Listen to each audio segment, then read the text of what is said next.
de São João, né? Capítulo 15, que foi o que a gente conversou, que a gente meditou no domingo, né? Que é o quinto domingo da Páscoa, né? Esse evangelho, Jesus, ele faz uma parábola, né? Ele faz uma comparação sobre essa imagem da videira, e ele começa dizendo: eu sou a verdadeira videira e meu pai é o agricultor. Todo ramo em mim que não produz fruto, ele o corta, e todo que produz fruto, ele o poda, para que produza mais fruto ainda. Aquele que permanece em mim e eu nele, produz muito fruto, porque sem mim nada podeis fazer. Esse evangelho de todas essas parábolas que Jesus conta, a riqueza que é muito grande, e ela é tão interessante porque ela conta para a gente, se vocês lerem tudo em detalhes, que a nossa vida cristã, ela é um mistério de comunhão com Deus. Essa é a nossa vida cristã. Há um mistério dessa comunhão. Eu só consigo ter fertilidade espiritual se eu permanecer em Deus. Então, quando Jesus faz essa comparação, eu sou a verdadeira videira, essa imagem todos os judeus conheciam, porque o templo de Jerusalém, né, escrito a descrição do livro de um historiador da época, que era Joséfo, ele descreve que o templo era de ouro, e que quando todos os anos eles iam fazer uma visita ao templo, né, eles iam oferecer sacrifícios, e lá de fora, quando eles tinham que passar pelo arco da porta, tinha uma videira imensa em ouro e os cachos do tamanho de um homem.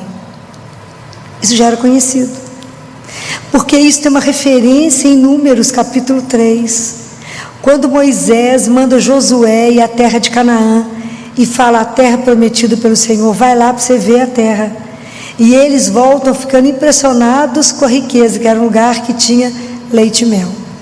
Então isso já era uma analogia de que o reino de Deus, o templo, era de verdade ali, a terra prometida, né? Então quando Jesus fala, ele fala: eu é que sou a videira verdadeira, sou eu que sou. Mas essa imagem as pessoas já sabiam. Então Jesus, mais uma vez, ele faz alusão às coisas do Pai enquanto ele estava aqui. Ele é o templo, a videira verdadeira, né? Aquele que permanece em mim. Quando nós fomos batizados, todos nós fomos enxertados em Cristo pelo batismo.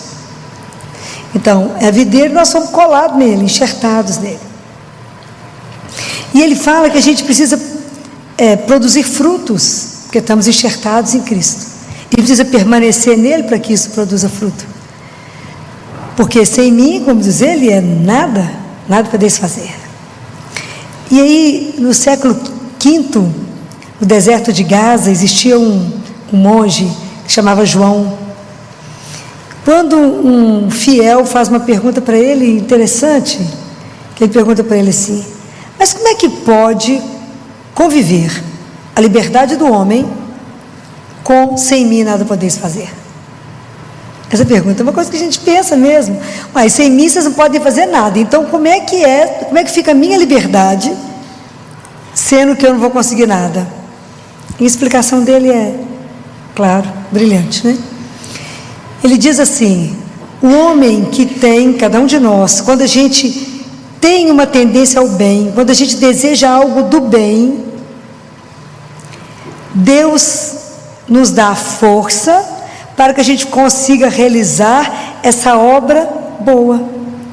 Então, na verdade, as coisas boas do mundo, para que Deus consiga realizar, depende de nós. Porque nós temos que ter um desejo do bem para que a força de Deus possa realizar o trabalho através de nós. É belíssimo isso, né? Então todas as vezes que a gente tem um impulso, tem um desejo. A gente já sabe que todo pensamento que chega em nós, bom, procede de Deus. Então, quando aquilo chega, oferece a Ele, né? Fala, isso está de acordo, se estiver de acordo, Ele vai permitir que aquilo se concretize, que aquilo seja realizado. Mas como é que a gente pode permanecer em Deus? O que significa isso de forma prática na nossa vida para hoje, né? Porque Jesus, quando fala isso aqui ele fala lá na última ceia. Como é que a gente permanece em Deus? Não tem jeito. Primeira forma de eu permanecer, eu permaneço por causa da minha fé, porque eu creio. Então eu permaneço. Quando eu creio, eu não creio numa ideia, eu creio numa pessoa, eu creio em alguém. Acreditar é dar o meu coração a alguém. Então eu sei para quem eu estou dando, eu sei diante de quem eu estou. Então eu tenho fé nele, então eu permaneço nele por causa da fé. A forma que eu tenho de me manter na minha fé, de me comunicar com Ele, é pela oração. E a oração é uma coisa espetacular, porque na oração é um momento, primeiro, de um encontro. Então eu me encontro com Deus. A segunda, que para me fazer este encontro, a hora que eu vou encontrar com Ele, a primeira coisa que eu tenho que ir é na minha verdade. Então, a gente reza com sinceridade. Tira a cera, tira a máscara e se revela. Porque Deus sabe quem que a gente é, né? Já sabe, não serve para nada, etc. Mas é preciso que a gente diga, fala, Senhor, eu vim aqui do jeito que eu estou, eu não preciso fingir que eu sou piedosa, eu não preciso fingir que eu entendo, eu não preciso fingir do mistério, só conheço nada que eu sou, que eu creio, eu quero acreditar, eu quero permanecer, eu quero, mas não dou conta de nada. É assim. É sinceridade, porque com a minha sinceridade, eu tirando a minha cera, eu tenho que voltar o meu coração para o Senhor. Se volte para Ele, fica diante daquele que é. Não venha rezar, a gente, né, muitas vezes começa a rezar e voa, dispersa, viaja, passeia. Já falei isso com vocês outro dia. Fala com o Senhor, Senhor, aproveita que o corpo está presente, busca a alma, né? Porque eu estou voando, né? Comecei a rezar, já viajei, já voltei, já fiz uma turnê na Europa, caí de novo aqui na oração. Então a gente arruma um monte de solução, a gente começa a falar com Jesus, já arrumou solução para tudo, já casou, já separou, já teve filho, o menino já morreu. É uma alucinação que a gente vive diante de Deus. Então concentra naquele momento que a gente está ali e pede a Ele a graça. Fala, Senhor, eu vim assim do jeito que eu sou, porque também eu não tenho nada para acrescentar, a pessoa sabe exatamente aquilo que eu sou, né? Então, todas as vezes que vierem, que a gente for rezar, lembra disso. Fica nu. Deixa a sua alma despida. Aquilo que nós somos, nada. Fala, mas é um nada que crê. É um pozinho amado. Fala, eu vim porque creio. Quero crescer espiritualmente. Quero dar fruto. Mas não dou conta sem o Senhor. Então a minha fé me mantém presinha nele, agarradinha nele. A minha oração está ali. Mas os sacramentos, eles são fundamentais. Em especial dos sacramentos, a Eucaristia. Que a Eucaristia é algo que deixa a gente sem fôlego. Porque olha, de tantas coisas que Deus me deixa encantada, talvez a que mais me tira o fôlego é um Deus que nos criou, nos amou e desce até nós para ser o nosso alimento, para matar a nossa fome, a nossa sede. E isso é uma das coisas que mais me deixa impressionada, porque Ele faz isso todos os dias. Lembrando aquela frase de Santo Agostinho, que Santo Agostinho diz que Jesus deixou uma Eucaristia para cada dia, para a fraqueza de cada dia, que era para a gente não desperdiçá-la, né? A nossa miséria, a nossa fraqueza. Então eu venho até Ele na Eucaristia para me ser alimentado. É o único sacramento. Eu chego acabado, cansado e saio revigorado. Eu chego frio e saio aquecido pelo amor dele. Eu chego triste, abatido, ele me põe de pé revigorado. A Eucaristia é algo, é um mistério de amor. Jesus fala que a Eucaristia é a invenção do amor. É lindo isso, né? Quando ele diz isso para Josefa: Josefa, a Eucaristia é a invenção do amor, porque Ele nos ama, Ele permanece conosco, Ele nos sustenta, Ele nos deseja, Ele nos espera. E aí tem em contrapartida a gente, né? Quanto tempo Noé gastou para construir a arca, você sabe? A gente ouve falar arca de Noé, arca de Noé, arca de Noé. Quanto tempo Noé gastou para construir a arca? Alguém sabe? Eu tomei um susto quando eu descobri. 100 anos. Claro que a contagem do tempo de lá devia ser diferente, porque 100 anos está escrito. 100 anos. Ia salvar só um pouquinho de pessoas. Moisés, depois que recebeu as tábuas da lei, fez uma arca para guardar as tábuas.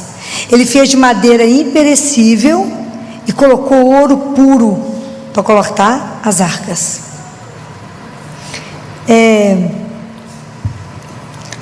Quando a gente vai receber a Eucaristia, Salomão gastou 7 anos para construir o templo. Para ele colocar a arca dentro, ele fez 1 semana de festa. Dançou, fizeram sacrifício, cantaram, para colocar a arca dentro do templo. Quando a gente comunga, a gente recebe Jesus vivo. O autor da palavra, o autor a própria palavra, né? Ele, o autor da vida, o criador da vida, que aquele povo se preparou tanto para poder guardar algo que lembrasse ele.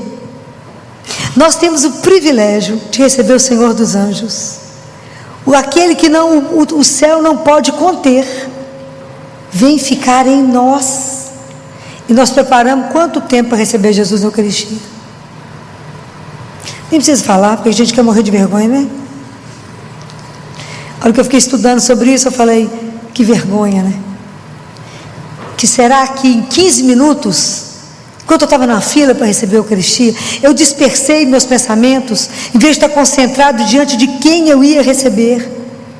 Será que eu preparei o meu corpo para poder receber aquele que é o meu Senhor, o meu Salvador? Com que estado eu venho recebê-lo?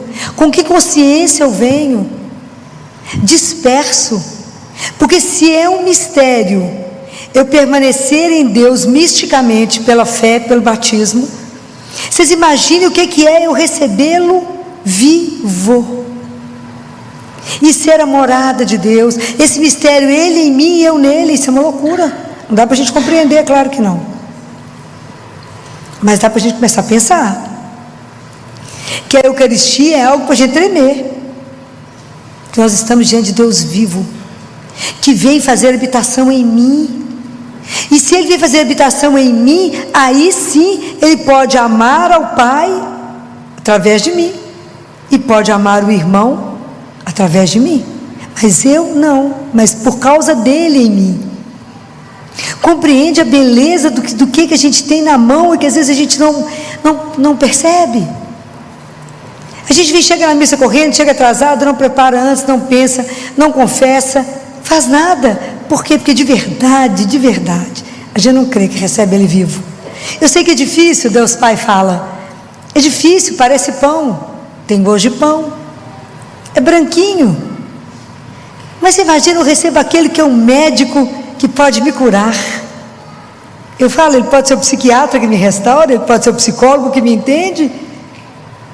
É Ele aquele que mata a minha fome, a minha sede. É Ele que é a minha luz, a minha vida. É Ele que é a razão de tudo. É o nosso Criador. E a gente vem com tanta displicência para a Eucaristia.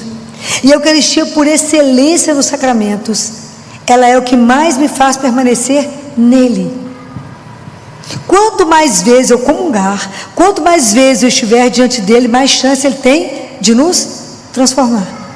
A comida, para ser cozida, transformada, tem que permanecer um tempo no fogo.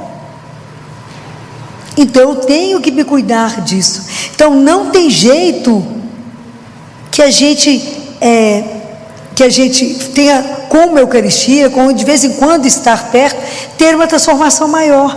Quanto mais eu estiver perto de Deus, quanto mais eu tiver a graça da Eucaristia diária, mais chance eu tenho de Deus me transformar e me santificar por causa dele. Mas aí, quando a gente está mantendo a fé, o outro sacramento que a gente precisa voltar, Padre Pio faz uma definição belíssima. Padre Pio falou que confissão é dar banho na alma. Não tem lógica? Tem. A gente toma banho para ficar limpo. Você vai confessar para lavar a alma. Então ele fala, mesmo que você confessou essa semana, ele fala, e o quarto esteja limpinho, daqui uma semana, quando você voltar, já tem poeira. Então, lava de novo. É uma comparação só de santo, né, gente? Belíssima, né? Então, o que pode nos acontecer, que Jesus falou que a gente precisa ter uma coisa que chama vigilância. Porque quando a gente está vivendo uma vida de oração, no caminho nosso da santificação, fazendo os sacramentos, comungando, e Jesus fazendo as obras através de nós, nós corremos qual risco? Qual que é o risco? Não tem ideia? Nós corremos o risco de achar que nós somos espetaculares. Falar, não, você que fez isso? Fala, claro que fui eu que fiz. Nada. Não, Deus fez através de mim. Então cuidado com a vanglória, cuidado com a soberba, cuidado com a vaidade, porque o mal, ele cresce no meio do bem. Jesus falou da parábola do joio e do trigo. Senhor, a gente arranca? Não, espera crescer, porque o inimigo não dorme. Quanto mais vocês rezarem, quanto mais a gente reza, mais ele cai batendo pesado. Ok? Essa é a regra. Então, a gente acha que nós somos um espetáculo. Lembra de quando Jesus contou daqueles 2 homens que entraram no templo para rezar? Um batia no peito e falava, Senhor, tente piedade de mim que sou pecador. O outro falava, Senhor, olha que bom que eu não sou igual esse, né? Porque eu pago o dízimo, eu faço isso, eu faço aquilo, faço jejum. Nós corremos risco de achar que nós é que fazemos as coisas. Gente, por que Lúcifer caiu? Lúcifer era inteiramente inteligente, mas ele era muito inteligente, que chegou a achar que ele era mais do que Deus, caiu de cabeça. Então cuidado, está escrito na palavra de Deus, cuidado quem está de pé, porque pode cair. E está escrito na palavra de Deus que até os cedros do Líbano caem. Então humildade, saber que não somos nada, mas Deus pode fazer através de nós coisas espetaculares. Isso ele pode, porque eu estou me mantendo numa vida contínua de oração, dos sacramentos, e abrir para poder viver o amor. Então nós temos que ter muito cuidado para que a gente não se envaideça com aquilo que não é nosso, né? O que São Paulo disse? O que eu tenho que não foi me dado? O que eu sei que não me foi ensinado? Para nos colocar sempre no lugar de lembrar que tudo é Deus que faz através de nós. Então a gente precisa aprender isso, porque é dessa forma que Deus vai nos podando. Quando a gente acha que é bacana demais, que pode fazer demais, a palavra vai te podando, né? Vocês lembram da passagem quando Jesus quer parar, esqueci agora a cidade, Jesus queria parar lá e o pessoal não quis receber Jesus. Aí João e o outro falou assim, Senhor, só quer que a gente manda fogo descer do céu? Jesus falou, ué, que espírito que é que está andando vocês aí? Porque a gente acha que é mais do que Deus, né? Tem que fazer mais outras coisas, né? Isso é tão interessante que na vida beneditina, numa das funções, né, do monge, quando ele tinha que fazer um balaio, ele só tem que fazer um balaio. Se ele acha que tem que fazer 2 ou 3, não é, ele só tem que fazer aquilo que cabe, é um só. Então às vezes Deus vai nos podando, que a gente vai começando a achar que tem muita asa, e fala, volta. Agora ele falou com Pedro, Pedro anda atrás de mim, na frente vou eu. Então nós temos que ter esse cuidado, pedir a ele essa graça, né, de que ele possa continuar amando, glorificando o Pai, louvando o Pai através da nossa vida. Assim que o padre encerra a missa, glorificai a Deus com a vossa vida. Como é que eu posso glorificar o Pai com a minha vida? A não ser Deus o amando em mim, através da minha vida. Porque sem mim, nada. Mas a nossa parte é se abrir. Então, essa parábola é uma coisa para a gente poder pensar, porque Jesus fala, isso aqui é tão lindo, né? Ele fala: não fostes vós que me escolhestes, mas eu que vos escolhi e vos designei para irdes e produzirdes fruto, e para que vosso fruto permaneça. Nosso fruto é o fruto da santidade, é o fruto da oração, dos sacramentos e do amor. Nós precisamos, para poder permanecer em Deus, ter uma vigilância sobre os mandamentos, mas não por medo de Deus, mas por amor a Ele. Eu não faço isso por amor. Os primeiros mandamentos, os 3 primeiros, referem ao Deus nosso Pai, e o outro aos irmãos. A gente ainda precisa caminhar um pouco mais até viver o mandamento que Jesus deixou, que é amar como Ele amou. Que é claro que a gente não mata, a gente não rouba, tantas coisas que a gente não faz, mas aprender esse amor do sacrifício como Deus fez. Nós ainda não aprendemos essa parte. É o amor sacrificial, que foi o que Ele fez, Ele deu a vida por nós.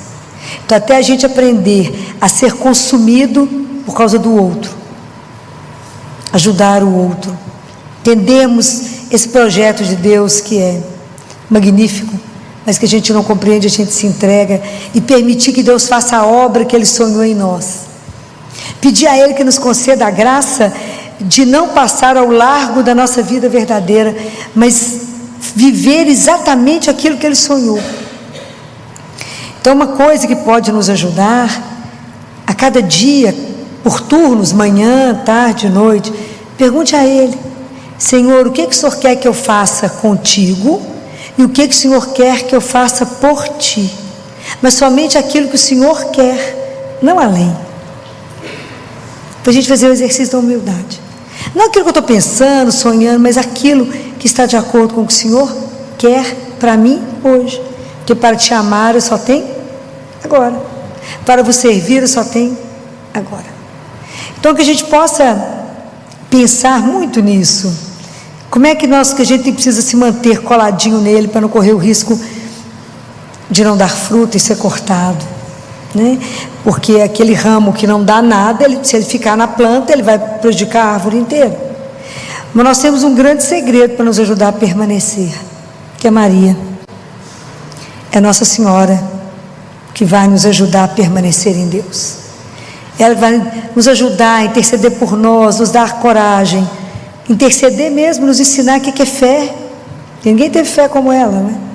Nos ensinar a confiar em Deus nas situações mais adversas, permanecer colado nele mesmo quando o mundo está do avesso, mesmo quando a nossa vida está do avesso, permanecer em Deus, rezando, participando dos sacramentos, mesmo quando parece que Deus está surdo, mesmo quando Ele não fala nada.